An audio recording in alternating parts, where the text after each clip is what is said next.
변화가 있는 곳엔 전투가 있습니다. 다이어트는 식욕과 싸워야 되고, 금연은 담배 피우는 습관과 싸워야 되고, 공부에 집중하는 것은 시선을 분산시키는 유혹과 싸워야 됩니다. 변화는 승리의 결과입니다. 신앙의 세계도 그렇습니다. 영적인 변화와 사명의 성취로 가는 길엔 싸움이 있게 마련입니다. 죄로 변질된 인간의 본성과도 싸워야 되지만 무엇보다도 사단의 영적 공격에 맞서 싸워야 됩니다. 신앙생활이란 달리 말하면 영적 싸움이고, 신앙의 성장이란 영적 싸움의 승리의 결과입니다.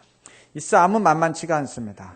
사단은 모든 조건을 활용해서 공격하기에 사람에 따라 열악한 환경이 타락의 원인이 될 수도 있고, 풍요로운 조건이 영적 몰락의 계기가 될 수도 있습니다. 또한 사단의 공격은 끈질겨서 한번 실패했다고 포기하는 것이 아니고 재차 3차 공격을 이어갑니다. 오늘 본문의 방해 세력들이 이러한 사단의 영적 공격을 드러냅니다. 성벽 공사가 시작되자 주변 세력들의 방해 공작 역시 시작이 되었는데, 이들은 갖은 수법을 동원해서 끈질기게 공격합니다. 심리전을 펼치다가 실패하니까 예루살렘을 공격하겠다는 군사 위협을 가합니다. 우리가 지난주에 보았죠.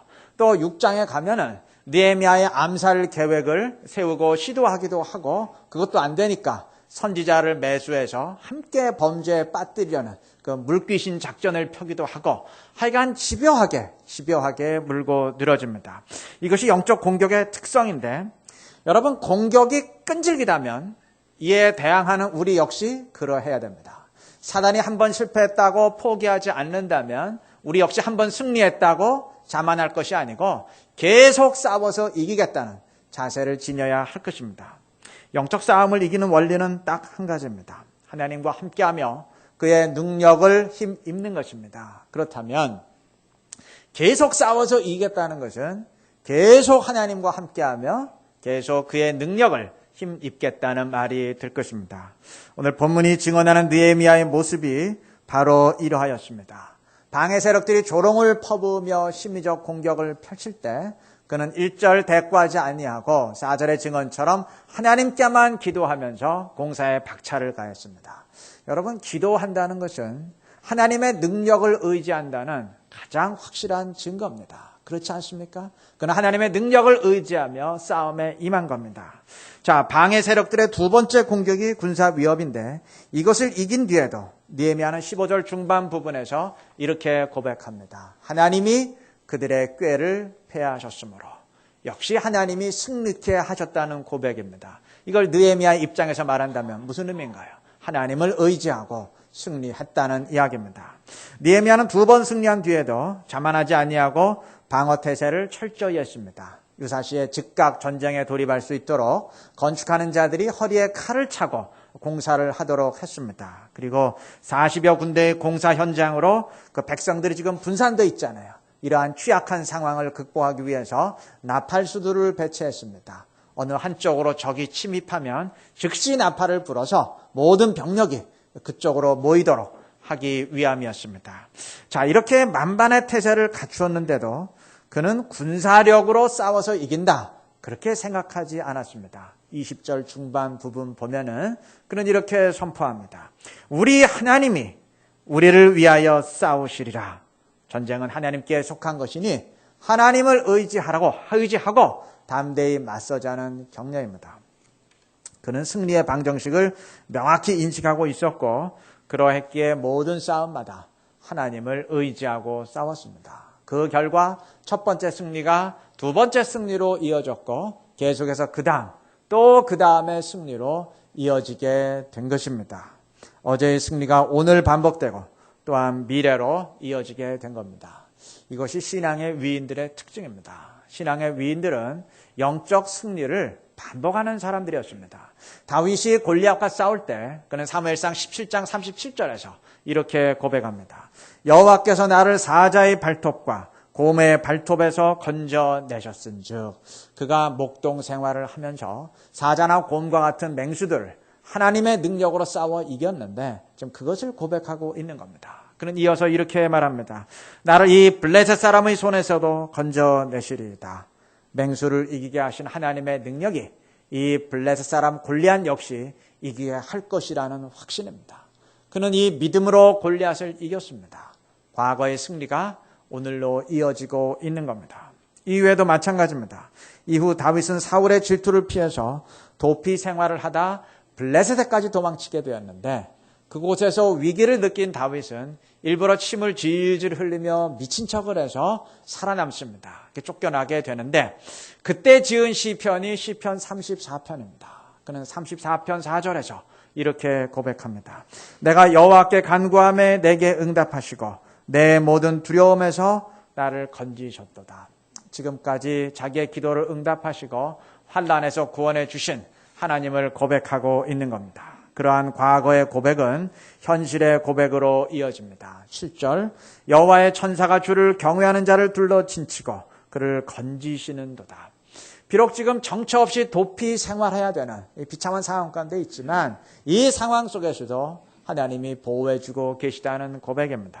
그의 고백은 이제 미래에 대한 확신으로 이어집니다. 10절 여호와를 찾는 자는 모든 좋은 것에 부족함이 없으리로다. 여러분, 다윗은 느헤미야처럼 과거, 현재, 미래가 연결되는 신앙을 지녔습니다. 그가 이스라엘의 역사상 하나님의 마음에 가장 합한 왕이 될 수 있었던 근본적인 이유입니다. 우리의 신앙 역시 이러해야 됩니다.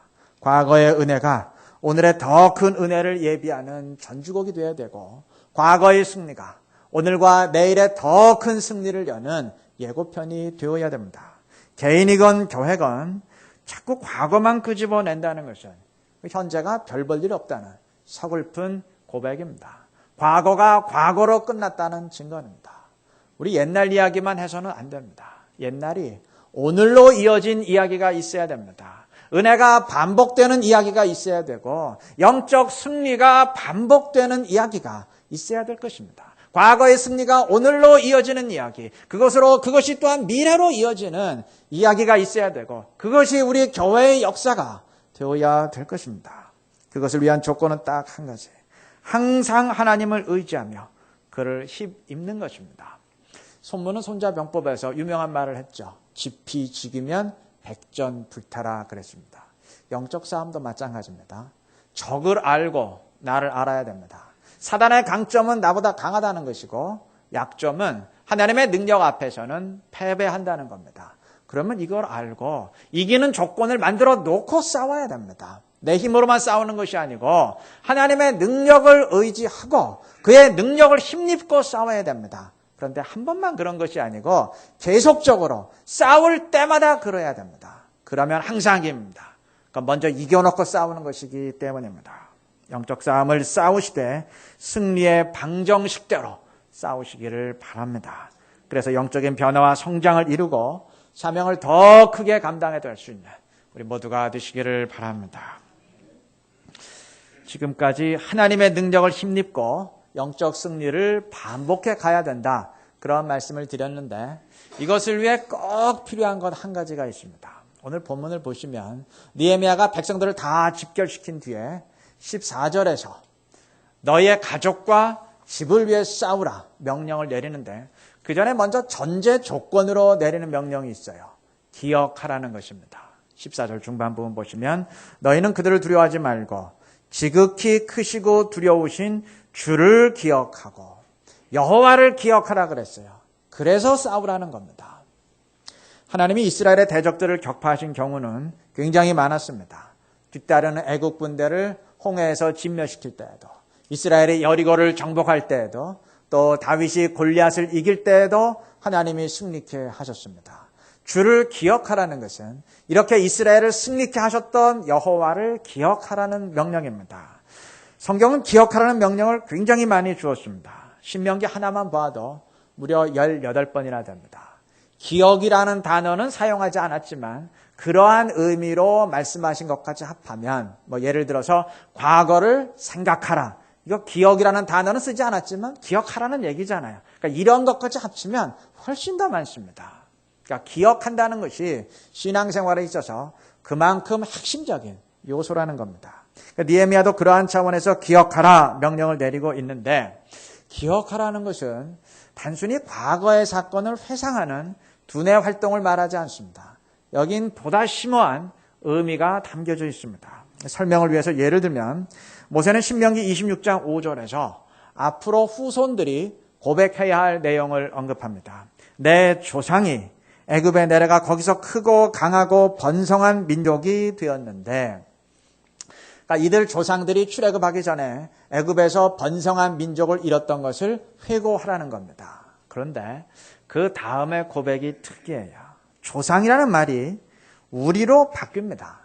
6절부터 보면 애굽 사람이 우리를 학대하며 7절 우리에게 중노동을 시키므로 우리가 우리 조상의 하나님 여호와께 부르짖었더니 8절 여호와께서 우리를 애굽에서 인도하여 내시고 9절 이곳으로 인도하사 이렇게 고백이 진행됩니다. 자, 이처럼 주어가 조상에서 우리로 바뀐다는 것이 무슨 의미일까요?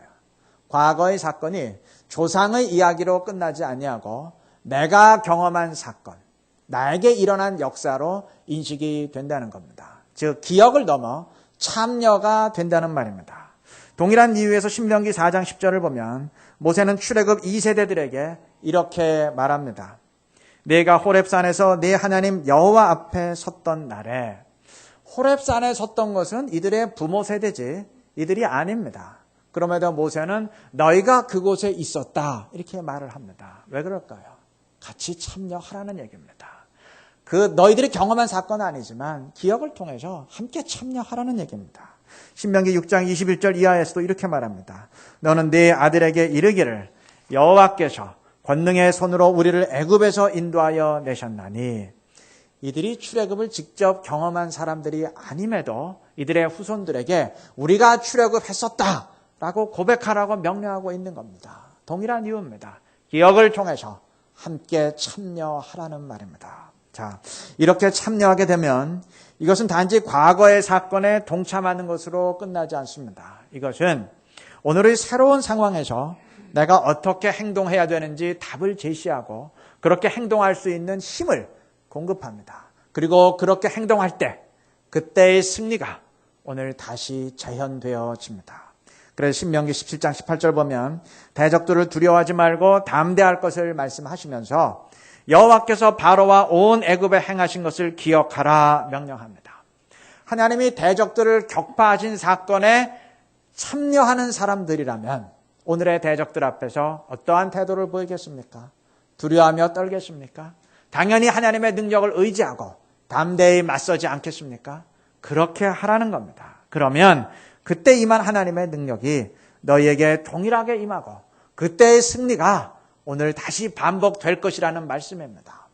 느헤미야가 기억하라고 명령할 때 이러한 것, 바로 이것을 의미하고 있는 겁니다. 기억을 통해서 담대히 맞서고 승리를 반복하자는 이야기입니다. 여러분, 성경이 명령하는 기억은 과거의 사건과 오늘의 나를 하나로 묶고 미래와도 연결시킵니다. 과거의 사건이 오늘의 행동을 유발하고 그 행동이 그때 임했던 하나님의 은혜와 능력을 오늘 다시 체험하게 만드는 것입니다. 하나님이 아브라함에게 베푸신 은혜의 사건을 기억하고 나에게 일어난 사건으로 내가 인식하고 참여할 때 하나님이 아브라함에게 베푸셨던 은혜는 오늘 나에게 베푸시는 은혜가 되는 겁니다. 하나님이 대적들을 물리치신 과거의 이야기는 또한 우리들에게 재현되는 승리의 이야기가 되는 겁니다. 아브라함과 다윗의 하나님은 또한 느헤미야의 하나님이 되시고 그 하나님이 또한 나의 하나님이 되시고 금광교회의 하나님이 되어주시는 겁니다. 기억하시기 바랍니다. 다윗을 이기게 하시고 느헤미야를 이기게 하신 하나님의 능력을 기억하시고 그 능력에 함께 참여하시기를 바랍니다. 그렇게 할 때 그들을 이기게 하신 하나님의 능력이 또한 우리를 이기게 하시고 주님의 이름과 영광을 높이 드러내실 줄로 믿습니다. 하나님은 이스라엘에게 절기를 지킬 것을 명령하셨는데 절기를 지키는 방식이 상당히 특이합니다. 이스라엘은 절기를 지키면서 초막절에는 진짜 초막을 짓고 살고 6월절에는 일주일 동안 무교병을 먹는 등 그 당시의 모습을 그대로 재현해야 됐습니다. 하나님은 왜 그렇게 하라 그러셨을까요? 단지 과거의 사건을 기억하는 것이 아니라 나도 함께 참여한다는 것을 그 상징적으로 드러내기 위함이 아니겠습니까? 예수님은 성찬식을 제정하시고 이것을 실행함으로 주님을 기념하라 하셨습니다. 십자가 사건을 단순히 심리적으로 기억하는 것이 아니고 함께 참여하라는 의미입니다. 그리스도와 함께 죽고 함께 부활하라는 의미입니다. 물론 성경의 모든 사건을 그렇게 행동으로 다 상징화할 수는 없겠죠. 그래서 하나님 대신 말씀을 철저히 교육할 것을 명령하셨습니다. 이스라엘은 모든 가정이 성경 학교가 되어서 자녀들에게 말씀을 철저히 가르쳐야 됐습니다.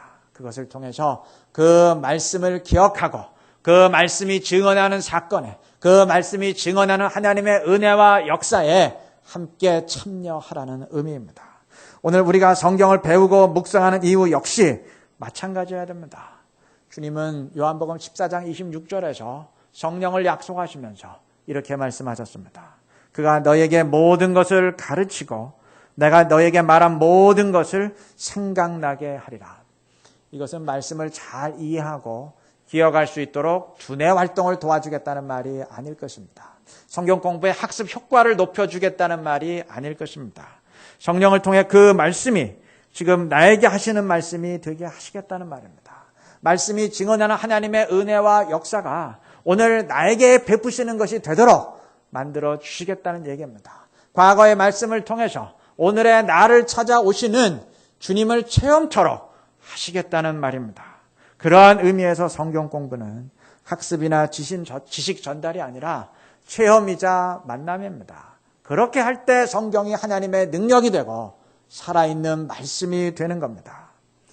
글자를 읽을 줄 아는 것과 문학 작품을 음미할 줄 안다는 것은 같은 말이 아닙니다. 마찬가지로 한글을 읽을 수 있다고 해서 다 성경을 읽을 수 있는 거 아닙니다. 에스겔 2장 8절은 하나님의 말씀을 먹으라 그랬습니다. 성경은 내가 체험하고 먹어야 되는 것입니다. 그게 성경을 읽을 줄 아는 겁니다. 성경을 먹지는 않고 머리로만 읽으면서 아니 이 말씀에 무슨 능력이 있다 그러는데 암만 읽어도 무슨 능력이 있는지 모르겠다. 거짓말하지 마라. 타박하는 것은 마치 다려 먹어야 될 보약을 온몸에 바르면서 도대체 이 약에 무슨 효과가 있는지 의사가 거짓말한 것 같다. 그렇게 욕하는 것과 같은 것입니다. 말씀을 먹으시기 바랍니다. 오늘 설교의 용어로 표현하자면 말씀을 기억하고 참여하시기 바랍니다. 그것을 위해서 꼭 필요한 것이 기도와 성령입니다. 기도와 성령이 없는데 말씀을 먹는다. 말씀에 참여한다. 은혜에 참여한다. 헛소리입니다. 다 거짓입니다. 말씀의 능력을 체험하고 하나님의 역사를 내 삶에서 반복해 갈 수 있는 우리 모두가 되시기를 바랍니다. 말을 맺겠습니다. 느헤미야는 기억하라 명령했습니다. 유대 백성들은 성경이 증언하는 조상들의 이야기를 기억하고 승리를 계속 반복했습니다. 다윗은 자신의 경험을 기억하고 과거의 승리를 반복했습니다. 자기의 경험을 기억하는 것과 성경의 이야기를 기억하는 것이 얼핏 다른 것 같지만 사실은 하나입니다. 둘 다 하나님이 역사하신 이야기이기 때문입니다. 만약 내가 승리한 경험을 반복하는데 그것이 말씀의 원리에 부합하지 않는다면 그건 문제가 있는 겁니다. 말씀이 증언하는 하나님의 역사가 나에게 반복되는 것이어야 됩니다. 나는 승승장구하는데 그것이 성경 이야기의 원리에 맞지 않는다고 하면 그건 승리가 아니라 패배하는 것입니다. 영적 공격에 교묘히 휘말리고 있는 겁니다. 느헤미야 유대 백성들에게 방해 세력들의 공격은 분명 골칫거리였습니다. 우리에게 다가오는 영적 공격 역시 우리를 힘들게 할 수 있습니다. 하나님은 분명 사단의 모든 공격을 주권적으로 막아주실 수 있는데 왜 그렇게 하지 않으시는지 의아할 수도 있습니다. 물론 하나님은 그렇게 하실 수 있습니다. 그럼에도 많은 경우 영적 공격을 막지 않으시고 그냥 허용하시는 이유는 우리를 승리자로 만들기 위함입니다. 본문 6절의 증언처럼 방해 세력의 공격으로 인해서 성벽 공사가 더 빨리 진행되어 전체 공사의 절반 정도까지 마치게 되었습니다. 6장 15절의 증언처럼 그 이후에도 계속되는 공격으로 인해서 성벽 공사가 100% 마무리되었습니다. 그들의 공격이 오히려 하나님의 뜻을 더 빨리 성취시키는 활력소가 된 것입니다. 여러분, 싸움이 있어야 승리도 있는 법입니다. 싸움이 없는데 무슨 승리가 있습니까? 요즘 올림픽이 한창인데 올림픽에서 결승까지 올라가는 선수들은 계속 싸워서 이겨가야 됩니다. 반면 초반에 탈락한 선수들은 그럴 필요 없습니다. 그냥 편히 쉬어도 됩니다. 그게 물론 몸은 편하겠지만 그 어떤 선수도 그걸 원하는 사람 없습니다. 그 누구든 계속 싸워서 결승까지 가서 금메달 따기를 원합니다. 몸은 더 힘들지만 더 큰 승리의 영광이 주어지기 때문입니다. 하나님의 영적 싸움을 막지 않으시는 이유가 바로 그렇습니다. 아니 의도적으로 우리를 영적 싸움의 현장에 밀어넣는 이유가 그렇습니다. 더 큰 승리의 영광을 우리에게 부어주시기 위함입니다. 초반에 탈락하지 않고 금메달 따라고 계속 우리를 허락해 주고 계시는 겁니다. 성경이 말씀하신 하나님의 은혜와 능력을 오늘 나에게 부어주시기 위함이고 그때의 승리를 오늘 나에게 다시 재현시켜 주시기 위함인 겁니다. 이것을 믿고 영적 싸움을 감당해 가는 우리 모두가 되시기를 바랍니다. 말씀을 기억하시고 참여하시기를 바랍니다. 그래서 하나님의 능력을 힘입고 영적 승리를 계속 반복해 갈 수 있는 우리 모두가 되시기를 그리스도의 이름으로 축원합니다.